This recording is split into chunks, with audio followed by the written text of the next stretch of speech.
Միսիս Օհաննա, դուք ատեստավորումը հաղթահարած այն երջանիկ ուսուցիչներից եք, ով բարձր աշխատավարձ է ստանում։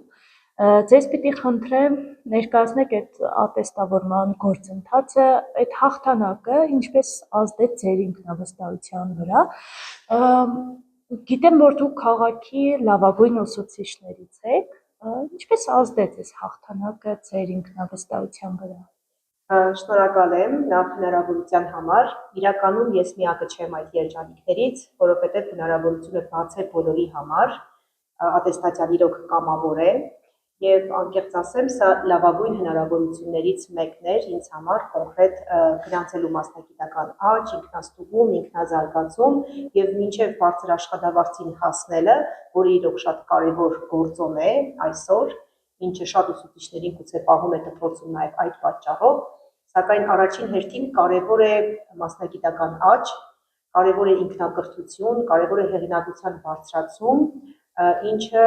մանկապես ոգևորում է ցանկացած ուսուցչի, իսկ կամավոր ատեստացիան դարձավ առաջին խթաններից մեկը։ Ինքս այո 3 անգամ եմ մասնակցել կամավոր ատեստացիայի եւ ամենթադ բարելավել եմ արդյունքներս, որը նաեւ ազդել է լավ իմաստով աշխատավարձի բարձրացմանը։ Այդ իմաստով ես շատ շնորհակալ եմ, որ տրվել է նման հնարավորություն, հարցը ունի եւ դրական կողմերը եւ ինչու՞ չէ նաեւ իր մարտահրավերները։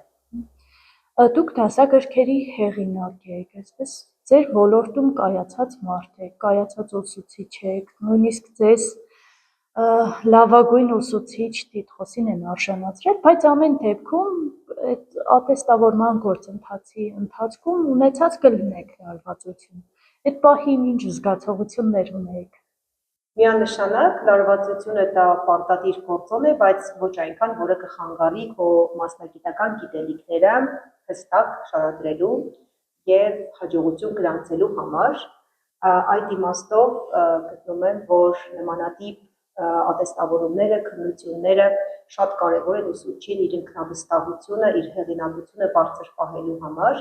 եւ անկեղծ ասեմ, այդ ընթացքում նույնիսկ աշակերտներն էին շատ ոգևորված, յուրաքանչյուր աշակերտ հետաքրքրվում էր, թե արդյոք իր ուսուցիչը անցել է կամավոր ատեստացիան, ինչ միավորներ է գրանցել, այսինքն մենք դարձել ենք այդ ընթացքում նաեւ աշակերտների ոգևորության եւ մոտիվացիայի առարկան։ Իսկ ինչ վերաբերվում է արդյունքներին, իհարկե արդյունքները ոգևորիչ են եւ շարունակական են։ Միակ մարտահրավերը, որ ես նկատում եմ տարբեր տարիներին, այն է, որ թեստերի, այսպես ասած, մակարդակը եւ թեստերի հավասարությունը, գիտելիքի ստուգման այդ գործոնը տարբեր է լինում։ 3 անգամ մասնակցել եմ կամավոր ատեստացիայի, 3 անգամ էլ թեստերի բովանդակային, ծավալի, առաջադրանքների հեշտ կամ դժվար լինելու հարցերը ստեղծել են որոշակի անհամապատասխանություններ, որը մտածելու տեղիք է տվել։ Ինչ վերաբերվում է կամավոր ատեստացիայի հենց կամավոր անվանը, ես գտնում եմ, որ այսօր ուսուցիչները, նրանք ովքեր հաղթահարել են կամավոր ատեստացիան, իրոք գտնվում են շատ շահեկան վիճակում, ունեն ամբողջ փաթեթը առավելությունների կամավոր ատեստացիայի, ինչը որ նախատեսված էր կրթության գիտության նախարարության կողմից աշխատավարձի բարձրացում, հեղինակության բարձրացում, ինքնակրթություն, մասնագիտական զարգացում, սակայն եկեք չմոռանանք, որ կադրից դուրս կամ ինչու՞ չէ արդեն մեծ աղմուկ է բարձրացել, կան նաև այնպիսի ուսուցիչներ, ովքեր ոչ միայն առաջին անգամ, այլ երկրորդ անգամ են ձախողել կամավոր ատեստացիան, ինչը առաջացնում է որոշակի լարվածություն, հոգեբանական ստրես տվյալ ուսուցիչների համար եւ ինչու՞ չէ նաև իրենց աշակերտների համար։ Գտնում եմ, որ այս գործընթացը իրոք կարիք ունի որոշակի շտկումների, քանի որ եթե կոչվում է ատեստացիան կամավոր եւ եթե ուսուցիչը նախաձեռնում է եւ ուզում է ստուգել իր գիտելիքները,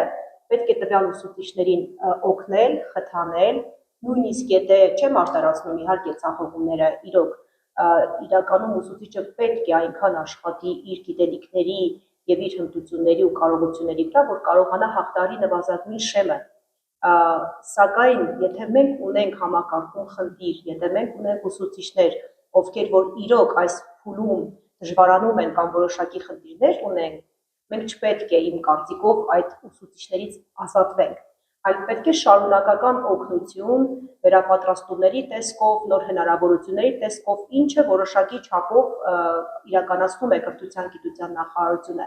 սակայն չպետք է ամբողջ գործընթացը թողնենք կրթության գիտության նախարարության ուսերին, ես գտնում եմ, որ ուսուցիչները նաև իրենք պետք է զբաղվեն ինքնակրթությամբ, ինքնազարգացմամբ, եւ ինքս հետևում եմ բազմաթիվ ուսուցիչների խմբերի,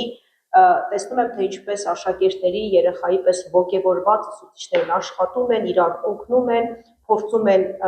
աճ գրանցել իրենց մեջ մասնագիտական, որը շատ կարևոր է հատկապես, որ այսօր մենք գործ ունենք մի իրականության հետ, որտեղ տեխնոլոգիաները շատ արագ զարգանում են եւ ուսուցիչները պետք է իրոք այնքան աշխատեն, այնքան կրթվեն, որ հետաքրքիր մնան աշակերտների համար եւ ինֆորմացիայի աղբյուր որպես ծառայեն, ինչը այսօր շատ կարևոր գործոն է։ Շատ ուսուցիչներ նշում են, որ անհավասար պայմաններում է այդ մրցակցությունը, ինչ կասեք, դուք բախվել եք այդ խնդրին, այդ անհավասարությունը զգացել եք։ Տեսեք, անհավասարություն իմ դիտարկումների մեջ ես արդեն նշեցի, որ ես այն մեկն եմ, որը որ 3 անգամ մասնակցել է կամավոր ատեստավորման այդ գործընթացին։ Եվ 3 անգամ, երբ որ կատարել եմ թեստերի վերլուծություն, նկատել եմ, որ թեստերի բարդության աստիճանը, ծավալները, բովանդակությունը, առաջադրանքների ընտրությունը ամեն տարի տարբերել է։ Ես գտնում եմ, որ եթե դա պետք է դառնա միջոց ուսուցչի, չգիտեմ, գնահատականը կամ աշխատավարձը կամ հեղինակությունը ստուգելու համար, պետք է ստեղծել, այո, հավասար պայմաններ, մեկ կոնկրետ տեստ, որը որ կարտացոլի մասնագիտական գիտելիքը եւ ինչու՞ չէ նաեւ մեթոդաբանություն, որովհետեւ գտնում եմ, որ այսօր նույնիսկ այն ուսուցիչը, որը հաղթահարել է եւ բարձր միավոր է գրանցել, հարցի այլ կողմն է, թե արդյոք նա այնքան պատրաստված է մտնում դասարան, որ կարողանում է իր մասնագիտական գիտելիքները ճիշտ մեթոդաբանությամբ մատուցել իր աշակերտներին։ Եվ մյուս կողմից գիտեմ ուսուցիչներ, ովքեր բավականին ցածր միավորներ են գրանցել կամավոր ատեստացիայից, բայց մեթոդապես ուսուցման դիդակտիկ պարագաներով, տեխնոլոգիաներով զինված եւ կարողանում են նյութը շատ հստակ, շատ գեղեցիկ ու պատկերավոր հանձնել, այսպես ասած, մատուցել իրենց աշակերտներին։ Այսինքն իմ կարծիքով կամավոր ատեստացիայի ստուգումը, գիտելիքի ստուգումը զուտ ակադեմիական ստուգում է։ Պետք է նաև ստուգման այլ ձևեր կիրառել, հետո նոր մտածել տվյալ ուսուցչից ազատվել, թե չազատվել։ Երկրորդ պայմանը, որ գտնում եմ մի փոքր անհավասար պայմաններ են ստեղծվել, այն է, որ ճանաչում եմ իմ գործընկերների մեջ եւ Հայաստանի Հանրապետությունում ուսուցիչներ, ովքեր ընդհանրապես փորձ չեն կատարել մասնակցել կամավոր ատեստավորման գործընթացին, սուբյեկտիվ եւ օբյեկտիվ պատճառներով գուցե, մեկը անվստահություն է զգացել, մեկը գուցե, չգիտեմ, այլ խանգարող հանգամանքներ ունեցել եւ արդյունքում այն ուսուցիչը, որը գնացել է մարտահրավերներին ընդառաջ եւ փորձել է իր գիտելիքները, այսօր կանգնել է փաստի առաջ, եթե ցախողել է եւ ճիշտ հակառակը հաջողվել է եւ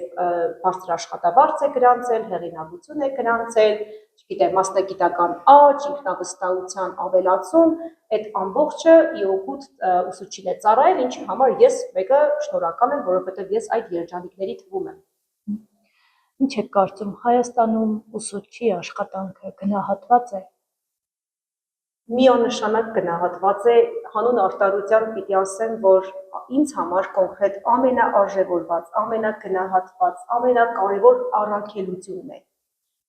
Ես չեմ կարող որևէ կերպ դժգոհել, որովհետև բազմիցս տարբեր առիթներով արժանացել եմ առաջին հերթին իմ սաների բարձր գնահատականին, ծնողների, ղեկավարների, ինչու՞ չէ, նաև կառավարության պարգևներ։ 2 անգամ ճանաչվել եմ Հայաստանի Հանրապետության լավագույն ուսուցիչ, պարգևատրվել եմ կառավարության կողմից ընդհանուր մինչև ավտոմեքենա, ինչը գուցե նյութական արժեք է, դրա հետևում թաքնված ավելի մեծ հոգեբանական դրական արժեք, որը մոտիվացիայի աղբյուր է դարձել թե ինձ համար, թե իմ աշակերտների համար։ Նաև ունեմ որակավորման ամենաբարձր 4-րդ աստիճանի տարակարգը, որը նույնպես այս կառավարության բարեփոխումների շրջանակների մեջ էր մտնում, նախկինում տարակարգի դիմելու համար պետք է որոշակի փուլեր անցնել։